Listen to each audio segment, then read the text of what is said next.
এরই নাম বাংলাদেশ, এরই নাম হচ্ছে বাংলাদেশের ব্যাটাররা।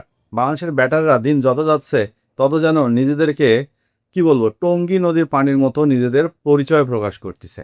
কারণ জিম্বাবুয়ের মাটিতে গিয়ে যখন এত ভালো একটা বোলিং ইউনিট জিম্বাবুয়েকে এত সুন্দরভাবে প্যাকেট করতে পারলো এবং শেষ উইকেটেতে জিম্বাবুয়ে যেভাবে ব্যাটিং করলো, 9 নম্বর 10 নম্বর ব্যাটাররা 11 নম্বর ব্যাটাররা যেখানে 88 রান থেকেই জিম্বাবুয়ের অবস্থা নাজেহাল হয়ে যায়, ক্যাচ মিস করার পর তারা যেভাবে ব্যাক করলো 142টা রান করলো, এই 42টা রানটা 50 ওভারে বাংলাদেশের ব্যাটাররা যেখানে তাড়া করতে নামবে সেখানে মনে হয় তারা টঙ্গী নদীর পানির মতো ময়লা আবর্জনা বেয়ে পড়লো।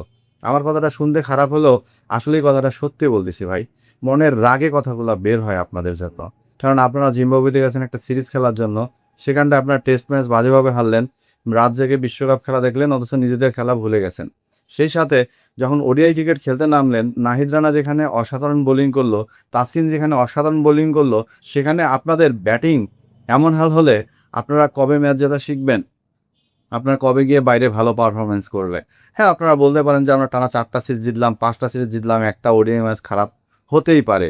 কিন্তু ভাই আপনারা একটা ম্যাচ খারাপ খেলা মানে পরের 10টা ম্যাচ অটোমেটিকলি খারাপ খেলা, এবং যখন আপনারা সমালোচনার মুখে পড়েন তখনই আপনারা ভালো খেলেন। এটা যেন আপনাদের অভ্যাসে পরিণত হয়ে গেছে। আপনারা একটা ম্যাচ ভালো খেলবেন, প্রেস কনফারেন্সে আসবেন, একটা 50 মারবেন, প্রেস কনফারেন্সে আসবেন, এরপর আপনারা নিজেদের মতো করে সাজায় কথা বলেন, যেটাতে আমরাও আবেগে ইমোশনাল হয়ে যাই, আমরাও অনেক কথা বলি। কিন্তু ভাই এই যে আজকে জিম্বাবুয়ের সাথে যে আপনারা খেললেন, যে ব্যাটিংটা করলেন, এই ব্যাটিংটার যে সৌন্দর্য, হ্যাঁ, কুৎসিত সৌন্দর্য লুকিয়ে আছে। টঙ্গী নদীর পানির সাথে যদি তুলনা করেন, সেটা তো মনে হয় নোংরা পাবেন আপনাদের ব্যাটিংয়ে। আপনারা কি এটা মানেন? বাংলাদেশের ব্যাটাররা ওপেনিং জুটি সাহেবকে বসিয়ে রাখছেন, সৌম্য এবং তামিমকে নামাইলেন। তামিম তো বাংলাদেশের এই সময় রান গেটারের মধ্যে টপ, কিন্তু সেই তামিম ধারাবাহিকভাবে কি আদৌ রান করতে পারে? কারণ তামিম একটা ম্যাচ ভালো খেলবে, পরের ম্যাচটা সে খারাপ করবেই। সে টানা 2-4টা ম্যাচ বা টানা 5-7টা ম্যাচ ভালো করবে এমন না। আপনারা যদি এখন মনে করেন যে এখন এই ক্রিকেটারগুলো ইয়ং আছে, এখনও সৌম্য সরকার ইয়ং আছে, শান্ত ইয়ং আছে, হৃদয় ইয়ং আছে, মোসাদ্দেক ইয়ং আছে, নুরুল হাসান সোহান ইয়ং আছে, তাহলে ভাইয়া আমি বড় জোর অনুরোধ করে বলতেছি আপনারা ক্রিকেট খেলা ছেড়ে দেন।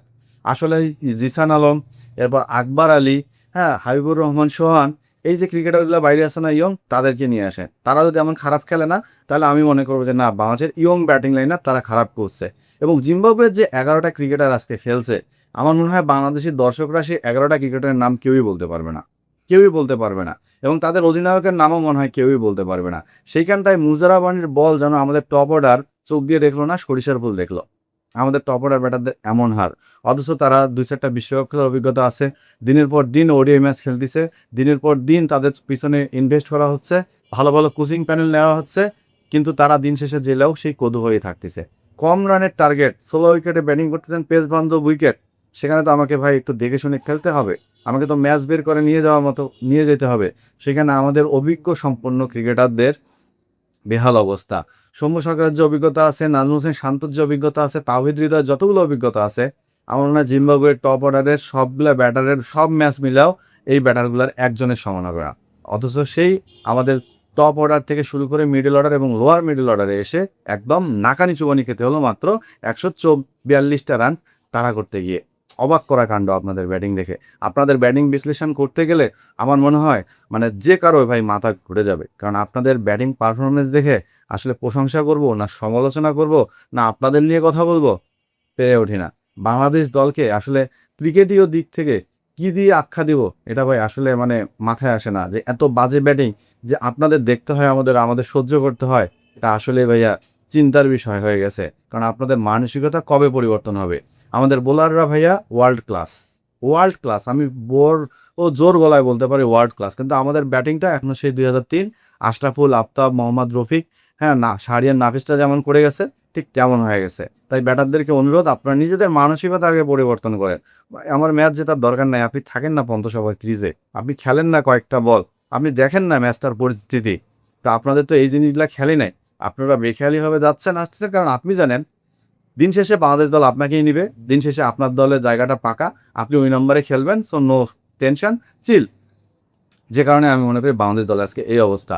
আজকে যদি ঘুরে ফিরে নুরুল হাসান সোহামের কাছে যাইতে না হয়তো নির্বাচকদের, আজকে যদি ঘুরে ফিরে মোসাদ্দেককে নামানো না হয়তো, ঘুরে ফিরে সৌম্যর কাছে যাওয়া না হয়তো, ওই জায়গাতে যদি নতুন কাউকে দিয়ে সেটেল করতেন, তাহলে আমার মনে হয় নির্বাচকরা ভালো কাজ করতো, টিম ম্যানেজমেন্ট ভালো সিলেকশন করতো এবং জিম্বাবুয়ের মতো দলের সাথে এভাবে বাজে ব্যাটিংটা দেখতে হইতো না।